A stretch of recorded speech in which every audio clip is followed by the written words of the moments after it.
ખ્રિસ્તમાં મારા દર્શકો, આપણા પ્રભુ યીશુ મસીહના નામમાં આ તમારો અદ્ભુત સમય છે. કાર્યક્રમમાં મળીને અમને ખૂબ જ આનંદ થાય છે. આપણો પરમેશ્વર આપણને છુટકારો આપવાની આશીષ આપે છે. તમે જે કોઈ પણ કાર્ય માટે એક ચમત્કારની અપેક્ષામાં છો, તેમાં તમારા માટે એક ચમત્કાર થવાનો છે. આપણું શરીર પ્રભુના નિવાસનું એક મંદિર છે. આથી આપણા શરીરને અશુદ્ધ કરવાની આપણને અનુમતિ નથી. આ વાત આપણે સારી રીતે જાણવી જોઈએ. પરંતુ કોઈ પણ અશુદ્ધ વસ્તુનો ઉપયોગ કરીને પોતાના શરીરને અશુદ્ધ કરવું, આનાથી પરમેશ્વરનું મન ખૂબ જ દુઃખિત થાય છે. પરમેશ્વર જ્યાં વાસ કરે છે, એટલે કે આપણું શરીર, તે હંમેશા પવિત્ર રહે એવું યીશુ ચાહે છે. તમે પણ શરીરને નુકસાન પહોંચાડનાર કોઈ પાપી વસ્તુનું તમે સેવન કરી રહ્યા છો. આપણા પ્રભુ યીશુ મસીહ તમારા પાપોથી તમને શુદ્ધ કરીને તમને આશીર્વાદ આપવા માટે સામર્થશાળી છે. સંપૂર્ણ વિશ્વાસથી તેમને જોઈને પુકારો. અવશ્ય તે તમારા માટે ચમત્કાર કરશે, પ્રસન્ન કરશે. અને હવે 15 વર્ષથી નાસ સૂંઘવાની આદતથી જે દાસ બનેલા હતા, ઈરોડના રહેનાર ભાઈ સહાય રાજે કેવી રીતે છુટકારો પ્રાપ્ત કર્યો એ વિશે તે પોતાની સાક્ષીમાં બતાવશે. તેના પછી આપણા ભાઈ મોહનસિંહ લાજરસ શુભ સંદેશો આપીને તમારા આશીર્વાદ માટે એક નાની પ્રાર્થના કરશે. આ કાર્યક્રમ જોતા રહો. આ તમારો અદ્ભુત સમય છે.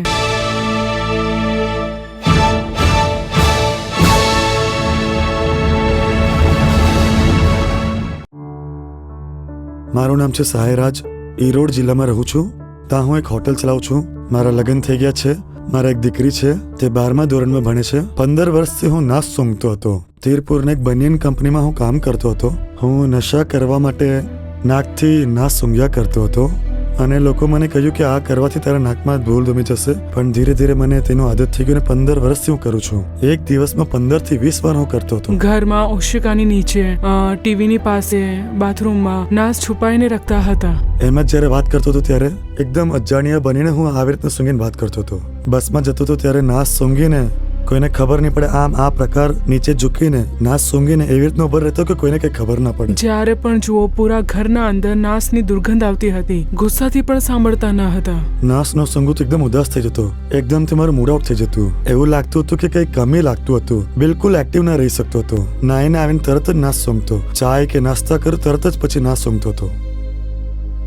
કોઈનું વાત નહીં માનતો હતો. એક દિવસમાં લગભગ 30 વાર સૂંઘતો. કમસે કમ 30 વાર તો સૂંઘતો. અચાનક મારો ઊંઘ ખોલતો તો મેં નાસ સૂંઘતો. લોકો કહેતા કે કેન્સરની બીમારી થશે, પણ મેં એનાથી નહીં ડરતો હતો. કંઈ પણ થશે પણ મેં નાસ નહીં છોડે એમ કીધું. આમ મેં બધાને કહેતો હતો. 15 વર્ષથી હું નાસ સૂંઘતો હતો, એને મેં છોડી ના શકતો હતો. ખૂબ જ તકલીફ પણ ઉચકતો હતો. પછી એક દિવસ મારી બહેને આવીને મને કીધું કે તું ટીવીમાં જો, એમાં દરરોજ ટીવીમાં પ્રાર્થના સભા અને પ્રાર્થના રહી છે. પછી મેં રોજ ટીવી જોતો હતો. લગભગ દરરોજ 4 વાગે અથવા કે 8 વાગે હું રોજ ટીવી જોતો. અને જ્યારે પણ હું જોતો, ઘણા લોકો ત્યાં સાક્ષી આપતા હતા. એમાં એક વૃદ્ધ મહિલાએ પણ સાક્ષી આપી કે તેઓ નાશ લેતી હતી, છોડી ના શકતી હતી અને તેને છોડી દીધું. મેં કહ્યું, જુઓ, આ વૃદ્ધ માતાને તે પણ નાશ લેતી હતી. યીશુ પિતાએ છુટકારો આપી દીધો. તું પણ આ નાશ લેવાનું છોડી દે. પરંતુ તેણે મારી વાત ના માની. પ્રાર્થના સાંભળતા સાંભળતા હું બહાર જતો, નાશ સૂંઘીને ચૂપચાપ આવીને ફરીથી બેસી જતો. આવી રીતના ચાલતું હતું. ત્યારે એક દિવસ આવો પ્રાર્થના કરે કાર્યક્રમ જોતો હતો મેં. ત્યારે ભાઈ મોહન આ પ્રકાર કહેતા હતા કે વિશ્વાસીઓ તમે મન ફિરાવો. જ્યારે ભાઈ મોહને આ કહ્યું તો મારા મનમાં એવું લાગતું હતું કે તે મારા સાથે જ વાત કરતા હતા. ત્યારે જ મેં આ નિર્ણય લીધો કે આ નાશ મને હમણાં નથી જોતું. આ ડબ્બા હું ફેંકી દેવા. અને ત્યારે જ હું ફેંકી દીધું. હમણાં 1.5 વર્ષથી હું નાશ નથી સૂંઘતો. નશામાં એકદમ ભૂલી ગયો. મને એનું બિલકુલ પણ યાદ નથી આવતું. દુકાનમાં જ્યારે જાઉં ત્યાં પણ નાશનું પોડી લટકી રહી છે, તો પણ મારું ધ્યાન ત્યાં નહીં જાય. જે જરૂરતનો સામાન છે તે લઈને હું ફરી આવી જતો. મેં ભૂલ્યો કે હમણાં નાશ સૂંઘવાનું બિલકુલ ભૂલી ગયો. હમણાં મને તેનું વિચાર પણ નથી આવતું. હવે ઘરની અંદર ક્યાંય પણ નાસ જોવા નથી મળતી. 15 વર્ષથી મારા પતિને નાસ સૂંઘવાની આદત હતી. તેનાથી છુટકારો આપવા માટે યીશુનો ધન્યવાદ.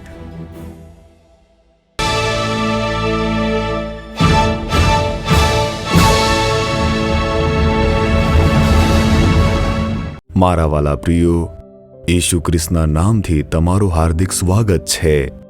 આ તમારો અદ્ભુત સમય છે. ઈસુ અદ્ભુત ચમત્કાર કરતા આવી રહ્યા છે. આપણે તે દરરોજ જોઈએ છીએ. અનેક લોકોના જીવનમાં અદ્ભુત બદલાવ, અદ્ભુત સાજાપણો અને અદ્ભુત છુટકારો છે. અને અદ્ભુત આશીર્વાદ પણ છે. આજે તમારા જીવનમાં પણ અદ્ભુત ચમત્કાર થવાનો છે. એટલા માટે તો આજે તમે આ કાર્યક્રમ જોઈ રહ્યા છો.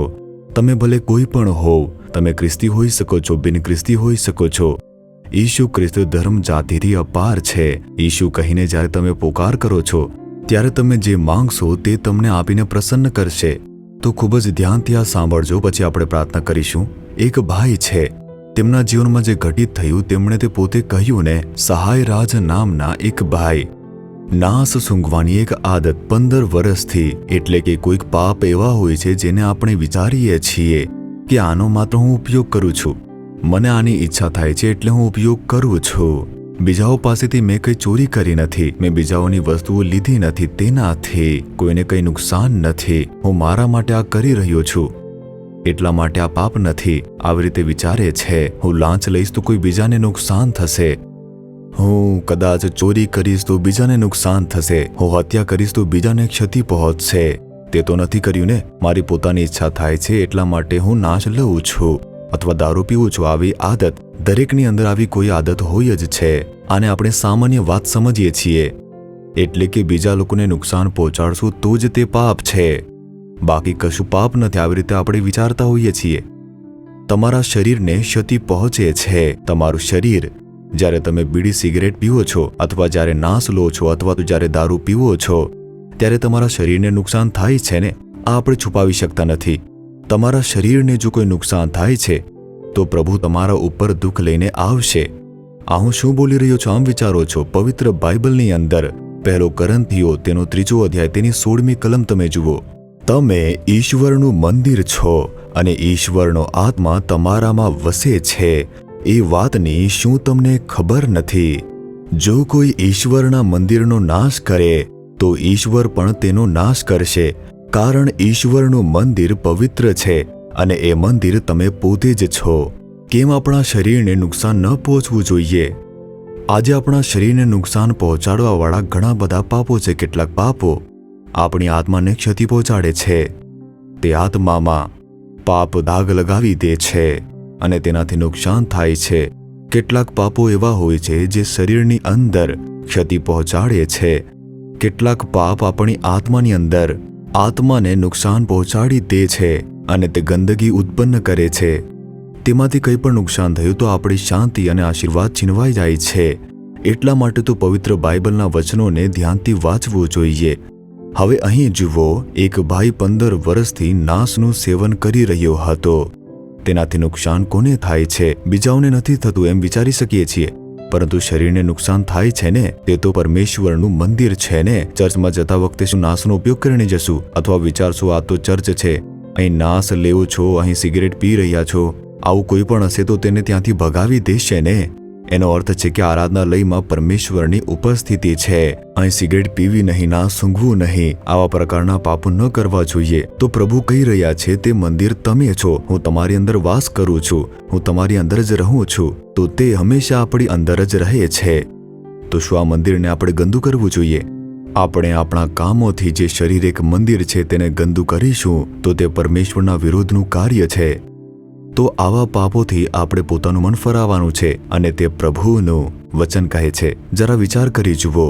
નહીં, હું તો વિશ્વાસુ છું, પ્રભુનો ભય રાખું છું, બાઇબલ વાંચું છું, પ્રાર્થના કરું છું, ઠીક છે, તેના માટે પ્રભુની સ્તુતિ હો.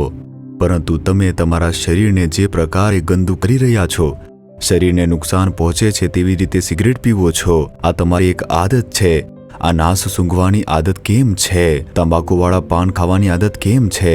તંબાકુ ચાવવાની આદત કેમ છે? તેનાથી તમારા શરીરને નુકસાન પહોંચશે ને. તો આ બધા પાપોથી મન ફરાવવું પડશે અને આ જ પ્રભુ કહી રહ્યા છે. એટલા માટે કોઈ બહાનું બનાવવાની જરૂર નથી. તેનાથી કોઈને નુકસાન થશે નહીં. મને નુકસાન થશે, હું જોઈ લઈશ, આવું ન કહી શકો. તમારું શરીર પરમેશ્વરનું મંદિર છે, ત્યાં તેઓ વાસ કરે છે. તો આવામાં પરમેશ્વર ત્યાં વાસ કરી શકતા નથી, કેમ કે તમે પરમેશ્વરને ધિક્કારો છો.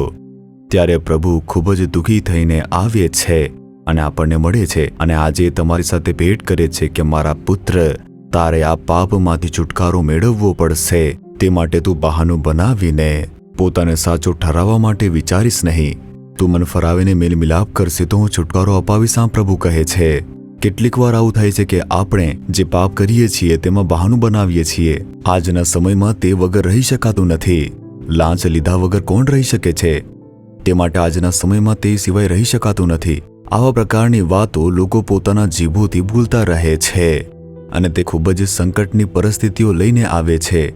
પાપ પાપ જ છે, ગંદકી ગંદકી છે, તેનાથી છુટકારો મેળવવો જ પડશે. તો આ ભાઈના જીવનની અંદર કેવી રીતે આટલા વર્ષના પાપી સ્વભાવમાંથી છુટકારો મેળવ્યો તે ભાઈને ઈસુ મળે છે. તે કાર્યક્રમ જોઈ છે. સાક્ષીના રૂપે પ્રભુ વાત કરે છે, હું તને છુટકારો અપાવીશ, હવે તને આ પાપની આવશ્યકતા નથી, તું આનાથી બહાર નીકળી શકે છે. આવો એક દ્રઢ વિશ્વાસ તેની અંદર પ્રભુ ઉત્પન્ન કરે છે અને તેની અંદર એક મોટો વિશ્વાસ ઉત્પન્ન થાય છે. એટલા માટે તે સમયે ઘૂંટણીએ પડીને પ્રાર્થના કરે છે.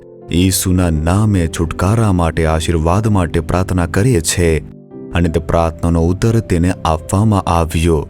તે શ્રાપના બંધન તૂટી ગયા, તે પાપના બંધન તૂટીને વિખરાઈ ગયા. એક દ્રઢ શાંતિ અને આશીર્વાદ મળ્યો.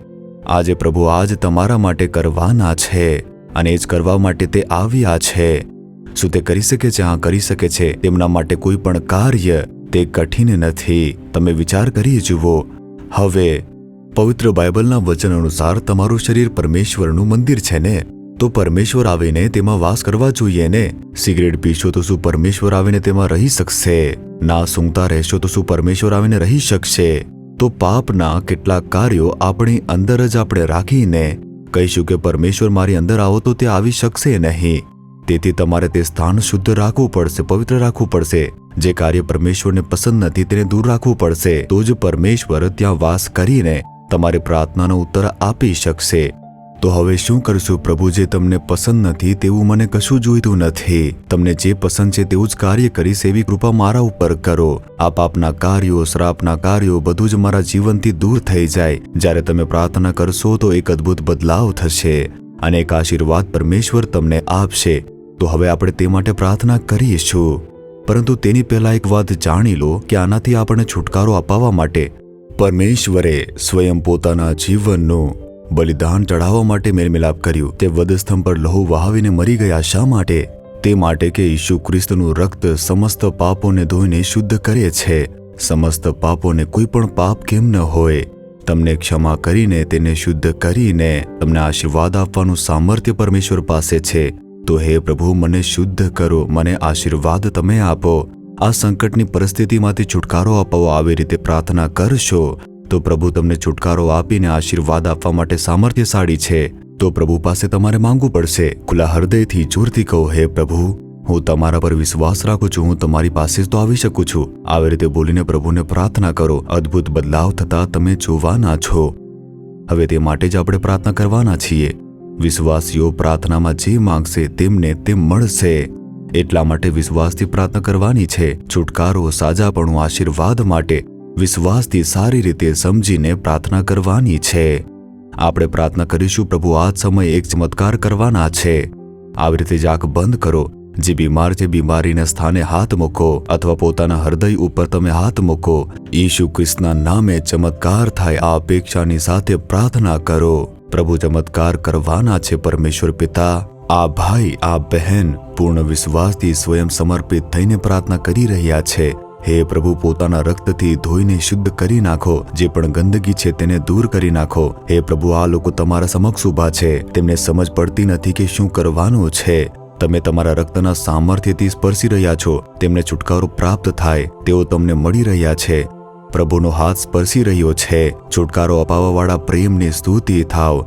સ્તુતિ હો પ્રભુ. પરમેશ્વર પિતા સમયે તેમના પરિવારમાં દરેક લોકોને છુટકારો મળે. તેમના મિત્ર લોકોને છુટકારો મળે. સભામાં દરેક લોકોને છુટકારો મળે. આવી રીતે દારૂ અને નશીલા પદાર્થોની આદત જે લોકોમાં છે તે દરેક મન ફરાવીને સાજાપણા માટે પ્રાર્થના કરે છે. તેમના માટે ચમત્કાર કરીને તેમને પ્રસન્ન કરો. પ્રભુ, પ્રાર્થના સાંભળીને ચમત્કાર કર્યો છે તે બદલ સ્તુતિ થાવ. ઈસુ ખ્રિસ્તના નામથી પ્રાર્થના કરી રહ્યા છીએ. Amen, amen. પ્રિય દર્શકો, આ કાર્યક્રમ તમારા માટે આશીર્વાદિત રહ્યો હશે એવો અમને વિશ્વાસ છે. તમે જે છુટકારો અને આશીર્વાદ પ્રાપ્ત કરો તેને અમને અવગત કરાવવાનું ના ચૂકશો. પરમેશ્વરનો અનુગ્રહ તમારા પર બની રહે. Amen. For further details and prayer support, contact Jesus Redeems Ministries, Nallumavadi, Tuticorin District, 628211. Our phone number 04435454545. Email info@jesusredeems.org. Our website www.jesusredeems.com. God bless you.